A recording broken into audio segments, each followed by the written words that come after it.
2-3 हफ्तों में हमें बहुत सारे लोगों ने कमेंट्स करके और डीएम्स में पूछा कि यार मार्केट इतना गिर चुका है, so what should we do, क्या हम अपनी इन्वेस्टमेंट्स को बेचें या रखें। कुछ लोगों ने पूछा कि is it the right time to buy, और कुछ लोगों ने ये पूछा कि यार इस टाइम पे म्यूचुअल फंड्स और स्टॉक्स कौन से खरीदने चाहिए। सो इस वीडियो में हम आपको आपके सारे क्वेश्चंस का आंसर देंगे, लेकिन वीडियो शुरू करने से पहले एक disclaimer, this video is our take on the current situation and there are high chances that we may be incorrect. So please use your judgment before investing. सबसे पहला क्वेश्चन जो सबके दिमाग में चल रहा है कि यार अगले 4-6 महीने में निफ्टी यहाँ से कहाँ जाएगा? As can be seen that Nifty has gone from approximately 8,000 levels to approximately 17,000 levels in the last 2 years. This is more than 100% gain in very less time. Well, one can argue कि ये 8,000 का level temporarily Covid की वजह से आया था, but still the market has highly overvalued just before the 2020 crash. Market 1.5 साल में डबल हो चुका था, व्हाइल जीडीपी ग्रोथ जो हमारी है वो 15 से 20% से ज्यादा नहीं बढ़ रही थी उतने टाइम में। अभी मार्केट 10 to 15% करेक्ट हुआ है, सो अगर पहली नजर में देखें तो काफी सारा करेक्शन होना अभी बाकी है। इसके अलावा कुछ और चीजें हो रही हैं globally, which is Russia Ukraine war and the second is US में बढ़ते इंटरेस्ट रेट्स। इन दोनों को कंबाइन करके 2-3 और इंटरेस्टिंग चीजें हो रही है। फर्स्ट, इंडिया से फॉरेन इन्वेस्टर्स अपना पैसा निकालते जा रहे हैं, सो बेसिकली इंडियन मार्केट से कंटिन्यूअसली पैसा निकल रहा है। सेकंड, ग्लोबली एंड इंडिया में महंगाई बढ़ती जा रही है, प्राइसेस जो है पेट्रोल के और डीजल के वो तो आप अपनी आंखों से खुद ही देख रहे हैं। थर्ड, दुनिया भर में अनसर्टेनिटी का माहौल बढ़ता ही जा रहा है and it seems like Russia Ukraine war is not going to end very सून।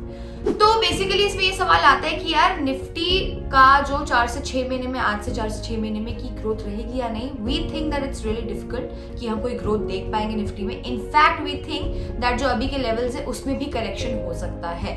सो अब क्वेश्चन सबसे बड़ा ये कि हमें इन्वेस्ट करना चाहिए या नहीं। तो क्वेश्चन ये आता है कि हमें इन्वेस्ट कहाँ करना चाहिए। जैसे कि हम देख सकते हैं, we think that Nifty may further correct in the next 4 to 6 months, so it may not be the right time to invest in the equity market. However, there is one investment which can be considered. You can diversify your investments by investing in gold. Historically, जब भी equity market ने अच्छा perform नहीं करा है, gold tends to perform really well. Gold में invest करने के 4 तरीके हैं and we have made a detailed video on the same. You can watch that video by clicking on the I button on the top right corner. पर कुछ लोग अभी भी ऐसे हैं जो कि इक्विटी मार्केट में ही इन्वेस्ट करना चाहते हैं and they want to know कि कौन से म्यूचुअल फंड्स एंड स्टॉक में इन्वेस्ट करना चाहिए।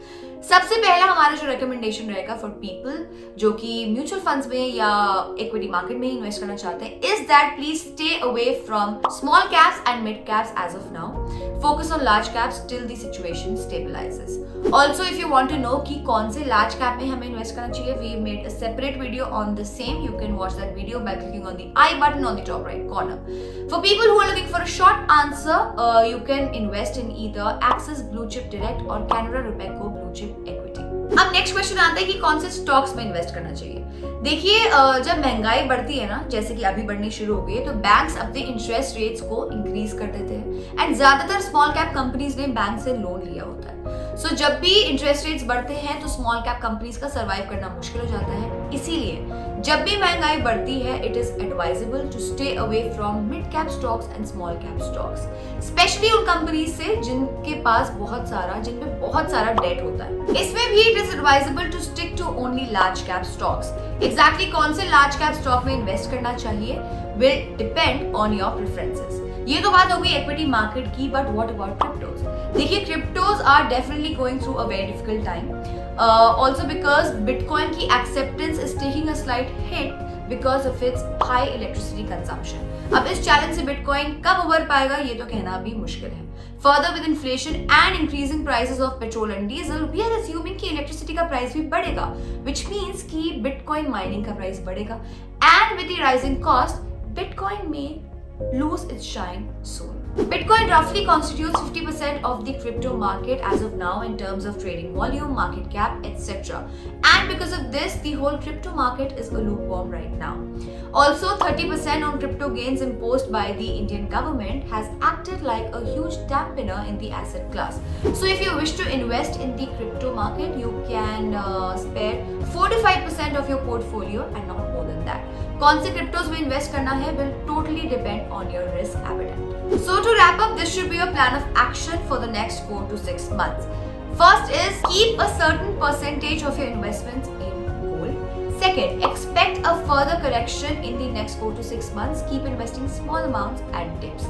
Third, if you wish to invest in equity market, focus on large cap mutual funds and large cap stocks. उसमें भी do not invest more than 20 to 30% of your portfolio in one particular mutual fund or stock.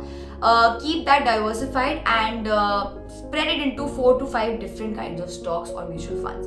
Last is it may not be a good time to invest in crypto market right now, so wait and watch.